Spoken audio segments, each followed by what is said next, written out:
In the name of the Father, the Son, the Holy Spirit.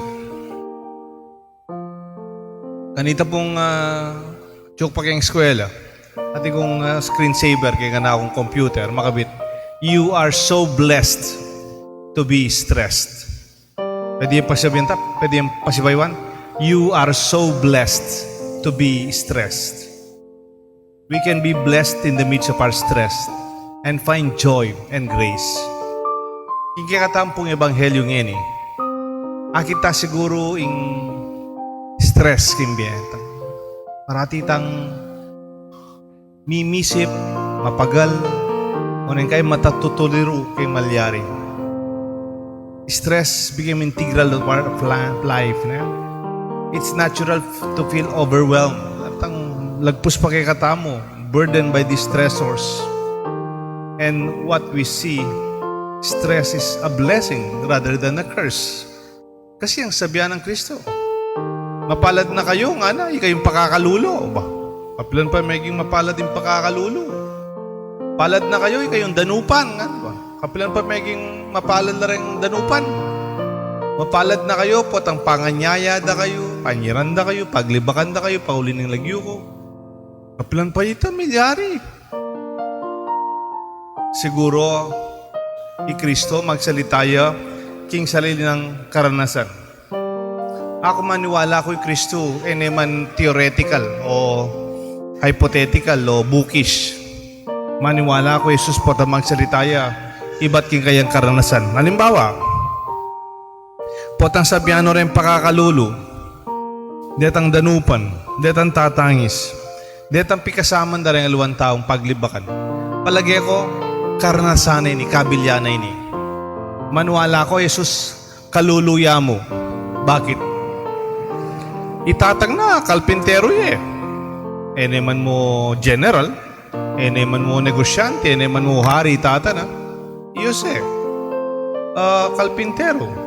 At may sabi po niya, medyo mikidad ni Kristo, mapalyaring marano niyang mete, Jose. Uling medyo mikidad niya lamang kanu. Kanitang may asawa lang Maria. Manuwala ko naman darano pi Kristo. Well po, bakit? Alayang sariling kusina. Ikat tingka sariling kusina. At ikang hulya na bali. Potang maranop ka. Potang mapagal na ka, muli na ka. Iya, laya. Mapla pa rin asong gubat nga na, tilalungga. Dengayo pa tinlasale. Inganak ng tao, batuya mo yung kanakong pitututuran. Siguro man makapangan ni Kristo nung edya pa kanan.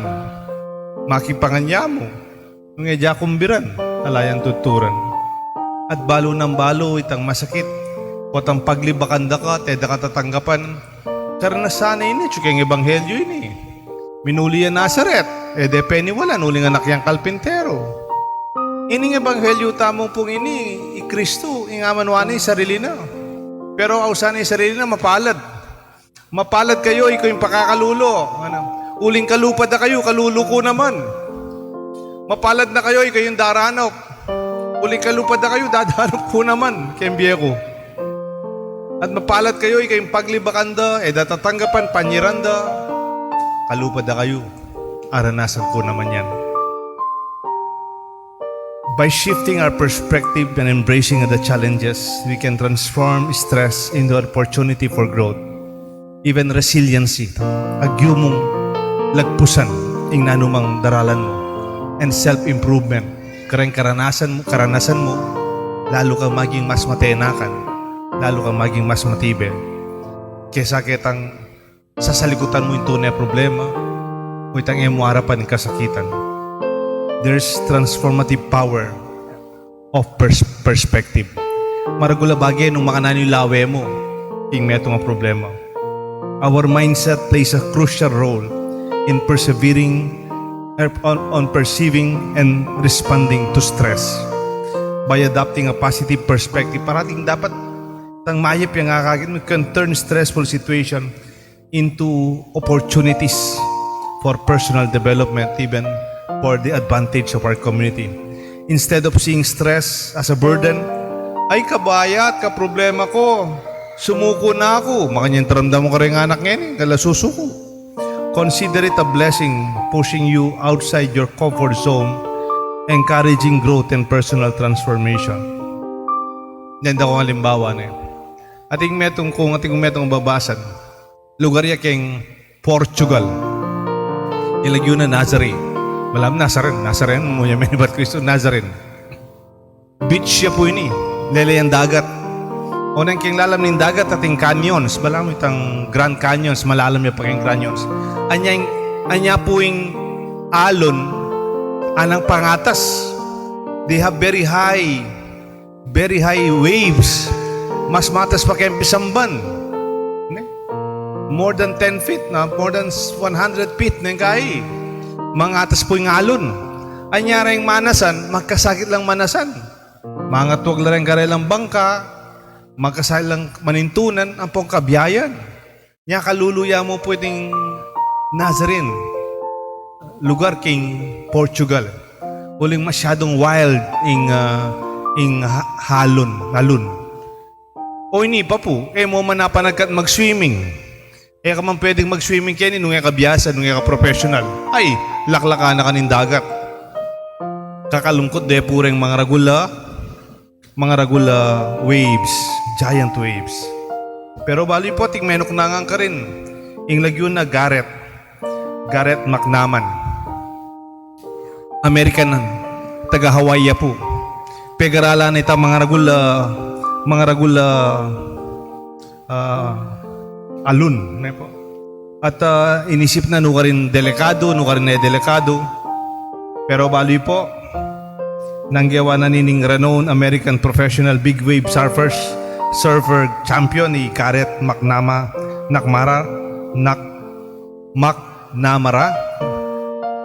Ginawa niya pong Guinness World of Record for being able to surf at the highest wave in the whole world. May ginawa pong Guinness Book. Itang pekamata sa yalun. Agyo na pong mig-surfing.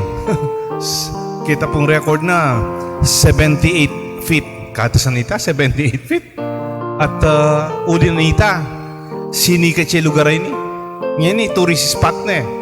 Dadaywan dereng mga ragula grupo, mga biyasang professional surfers, at kanila po pupunta, kanila mag-world championship. Uli dereng mga ragula yalun. Lenyo po. Yung problema day ngalun. Pikasaman day ngalun. Makasirang kabiyaya ng ngalun.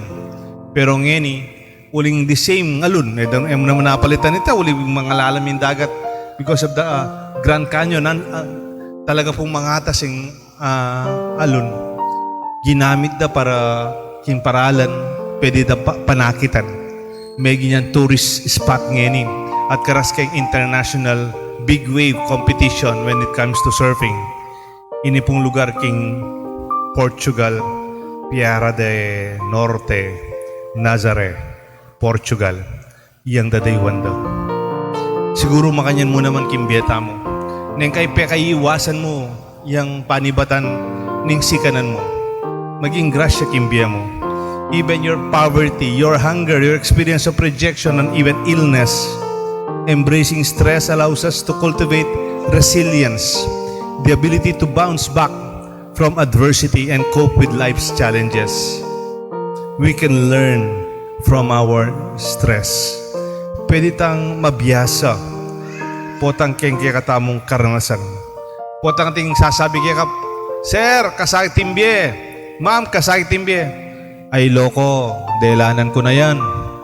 Mas masakit pa kaniting kaya kami. Ay, kasakit po yung magaral ngayon karakal mi subject. Ay, yan tanga ko, may kasakit ko naman talaga.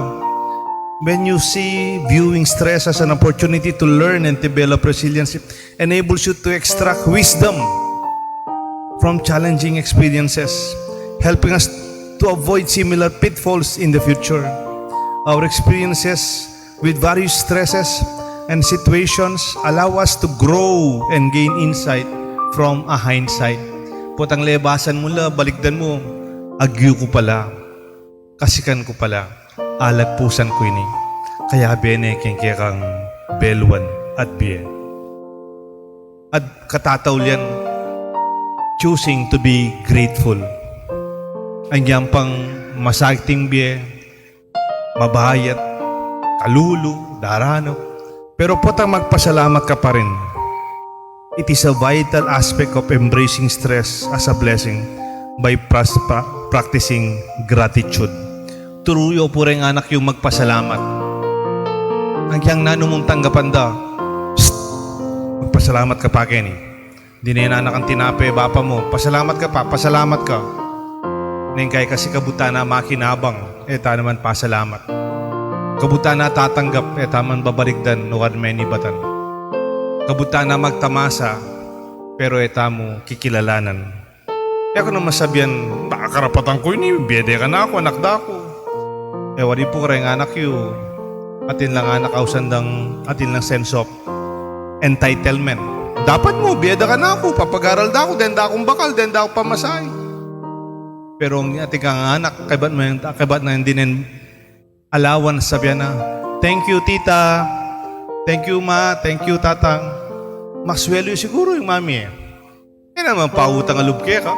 Pero lusketang meme, may kaswelo yung makikilala yung kayang pipagalan. Naman libre din pera. Naman libre ng abiyas.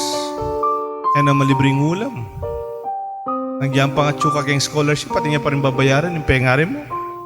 Cultivating an attitude of gratitude allows us to see the better side of life, nurturing optimism and resilience even during stressful periods.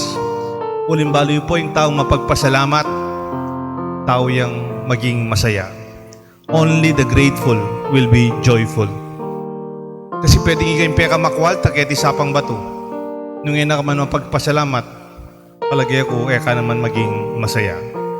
Pota sabi, kulang pa mas marugulya pa ibalenitang kaklas ko Amerika talagang ka masaya. Ini po isabihan ko talaga, you are truly blessed. Kita mo mang may kasimba ko, keti, maswelo na ako, masikanta pa para simba. You are truly blessed, and it's essential to recognize and celebrate your blessedness even in the midst of challenges. You are so blessed, for indeed you are. At yung pangadi ko kaya kayo, sana parating kikilalanan, in grasya, king libutan ng kasakitan. Kilagyo ni paampon ng anak, po ng banal na Espiritu. Amen.